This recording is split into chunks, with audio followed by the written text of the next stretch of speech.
19వ శ్లోకంలో ఆత్మ అవిక్రియము అంటే వికారాలు లేనిది అని చెప్పి, ఇక ఇప్పుడు ఆత్మ ఎలా అవిక్రియమైనది అనే దానిని కఠోపనిషత్తు యొక్క 2వ మంత్రాన్ని లేదా రుక్కును భగవంతుడు ఉదాహరణంగా చూపిస్తున్నాడు. న జాయతే మ్రియతే వా కదాచిత్ నాయం భూత్వా భవితా వా న భూయః అజో నిత్యః శాశ్వతోయం పురాణః న హన్యతే హన్యమానే శరీరే. ఈ ఆత్మ పుట్టటం లేదు, ఇది ఎన్నటికీ చావదు కూడా. ఇది ఒకప్పుడు ఉండి మళ్ళీ లేకపోవటం అనేదే లేదు. ఇది పుట్టక లేనిది, నిత్యమైనది, శాశ్వతమైనది, పురాణమైనది. చంపబడుతున్న శరీరంలో లేదా శరీరంతో పాటు ఇది చనిపోయేది కాదు అని కఠోపనిషత్తు యొక్క మంత్రాన్ని భగవంతుడు చెప్పాడు. అందుకే భగవద్గీతకు సర్వోపనిషత్తుల సారం అనే పేరు వచ్చింది. సామాన్యులు ఉపనిషత్తులు చదువుకోలేరు కదా. అర్జునుడితో పాటుగా రాబోయే రోజుల్లో సామాన్యులకు కూడా ఉపనిషత్తు సందేశం అందాలని భగవంతుడు గీతను ఉపదేశించాడు. ఆయన కరుణామయుడు కదా. ఆత్మ పుట్టదు, జన్మ లక్షణమైన వస్తు వికారము ఆత్మకు లేదు అని అర్థం. అది చనిపోయేది కూడా కాదు అని వేదం ఆత్మకు వినాశ లక్షణమైన చివరి వికారాన్ని నిషేధించింది. కదాచిత్ అనే శబ్దము అన్ని వికారాలను నిషేధించింది. వికారాలు 6 విధాలుగా ఉన్నాయి. వీటినే షడ్భావ వికారాలు అంటారు. జాయతే పుడుతుంది, అస్తి ఉంది, వర్ధతే పెరుగుతుంది, విపరిణమతే మార్పు చెందుతోంది, అపక్షీయతే క్షీణిస్తుంది, వినశ్యతి నశిస్తుంది అనేవి ఆ 6 వికారాలు. ఇవేవి ఆత్మకు లేవు. ఈ 6 వికారాలు ఆత్మకు లేవు. ఎందుకంటే ఆత్మ ఎన్నడూ పుట్టదు, ఎన్నడూ చావదు. ఈ ఆత్మ ఒకప్పుడు ఉండి అంటే పుట్టటం అనే వికారాన్ని పొంది తర్వాత మళ్ళీ లేకపోవటం అనేదే లేనే లేదు. కనుక అది చావదు. ఒకప్పుడు ఉండి మళ్ళీ ఉండని దానిని అది చనిపోయింది అని లోకంలో వ్యవహరిస్తూ ఉంటాం మనమంతా.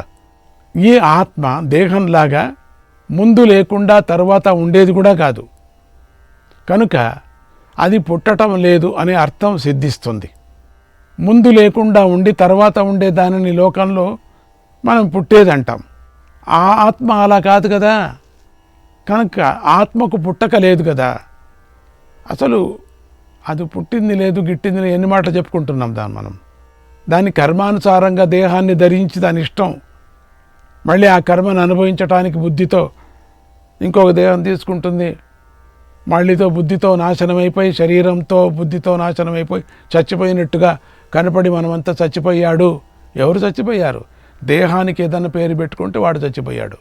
అందుకని ఆత్మకు పుట్టక లేదు, గిట్టక లేదు అని తెలుస్తున్నది.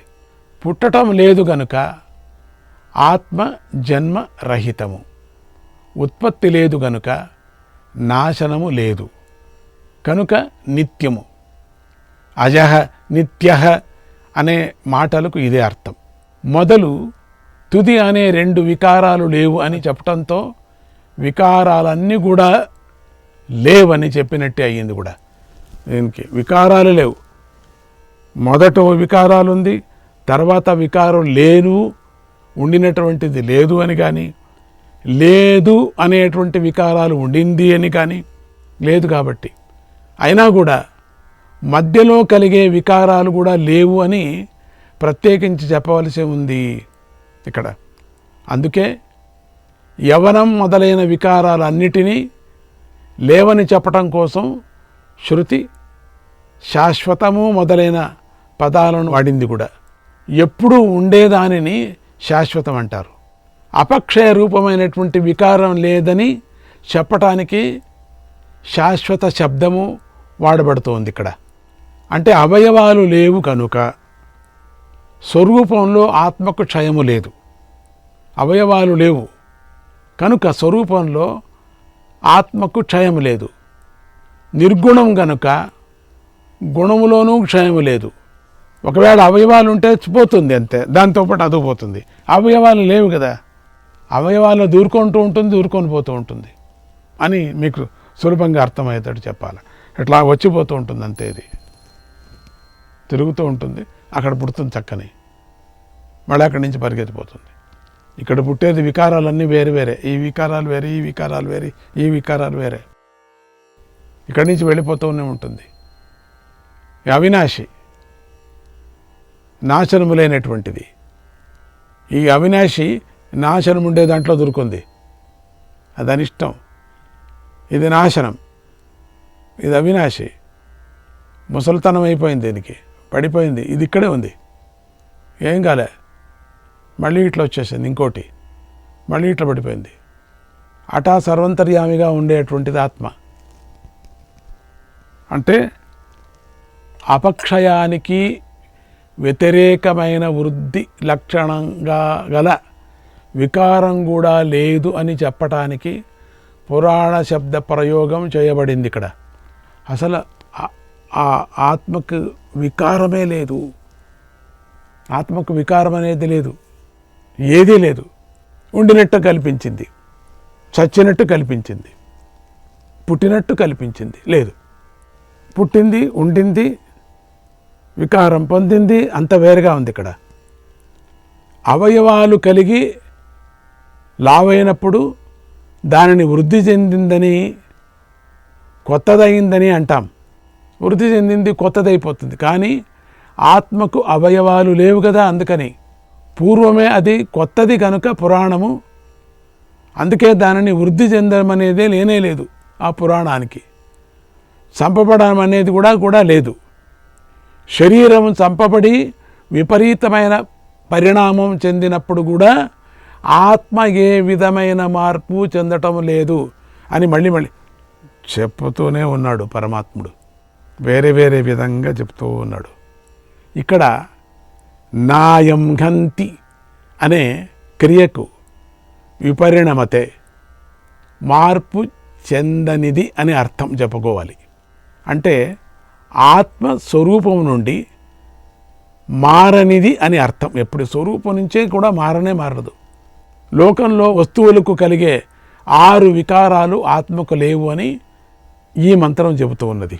వికారాలు లేవు, ఆత్మ ఏ రకమైన వికారాలు లేనిది అని తెలుసుకున్న వారే వివేకులు. ఎవరైతే నేను చంపుతున్నాను, చంపబడుతున్నాను అనుకుంటారో వారు అవివేకులు అని భగవంతుడు కఠోపనిషత్తును ఉదాహరిస్తూ చెప్పాడు. దీనితో ఏవేవో నా మాటలు కావయ్యా, ఇవేవేవో నా మాటలు చెప్తున్నాను అనుకోవద్దయ్యా కావయ్యా, ఇది ఉపనిషత్తులు, ఇవేవో నా మాటలు అనుకోవద్దు, నువ్వు నేను చెప్తున్నాను అనుకోవద్దు, ఉపనిషత్తులు చెబుతున్నాయి, ఉపనిషత్తులు చెబుతున్నటువంటి మాటలే నీకు చెబుతున్నాను అని కూడా భగవంతుడు సూచించ పనిలేదు, కానీ సూచించాడు. ఆత్మ కర్త కర్మ కాదు అని చెప్పి, కర్త కాదు కర్మ కాదు అని చెప్పి, ఆ తరువాత ఆత్మకు క్రియ లేకపోవటానికి కారణాన్ని కూడా చెప్పి, ఇప్పుడు భగవంతుడు 21వ శ్లోకంలో ఈ విషయాన్ని ముగిస్తున్నాడు. ఇక్కడ వేద వినాశినం నిత్యం ఏనమజమవ్యయం కథం స పురుషః పార్థ కం ఘాతయతి హంతికం.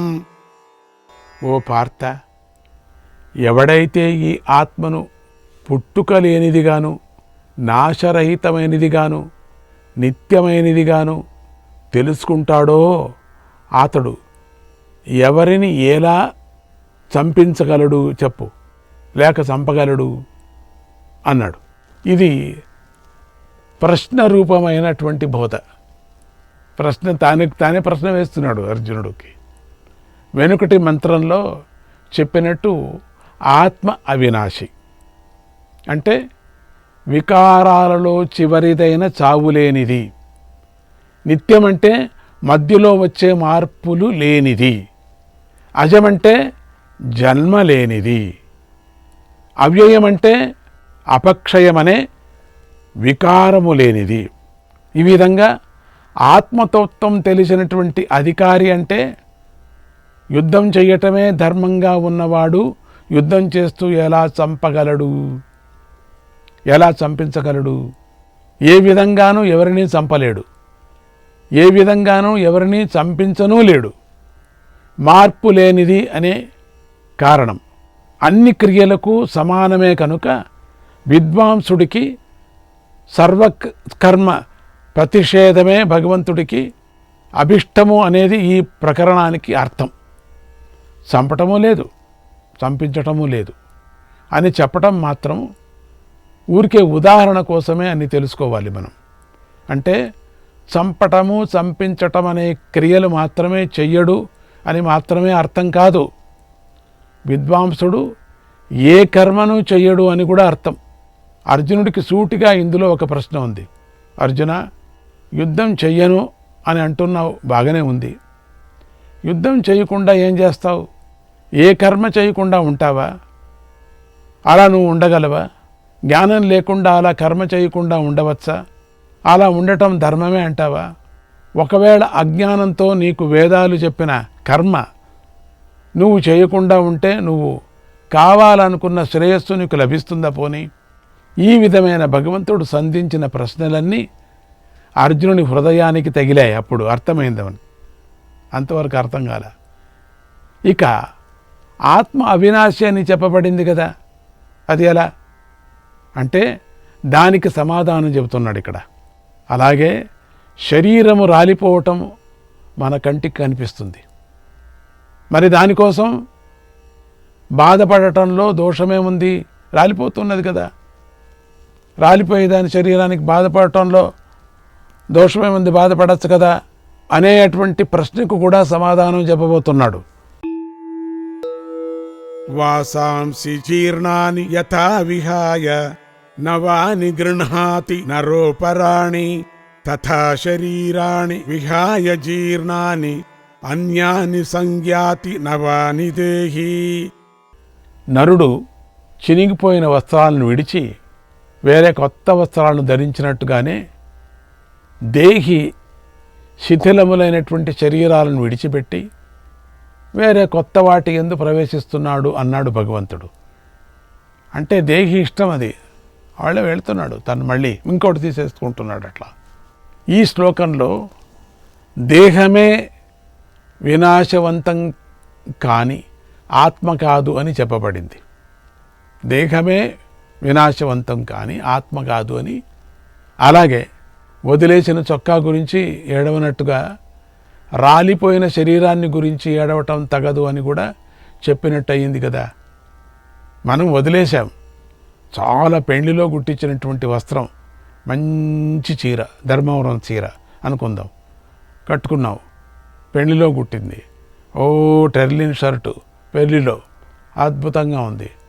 అది చినిగిపోతుంది అనుకోండి, దాన్ని వదిలేయాలి కదా. ఒకరోజు కుట్టుకున్నావు అనుకోప్ప, అది కుట్టుకొని వేసుకోవటానికి నీకు అవమానం కదా, వదిలేస్తావు.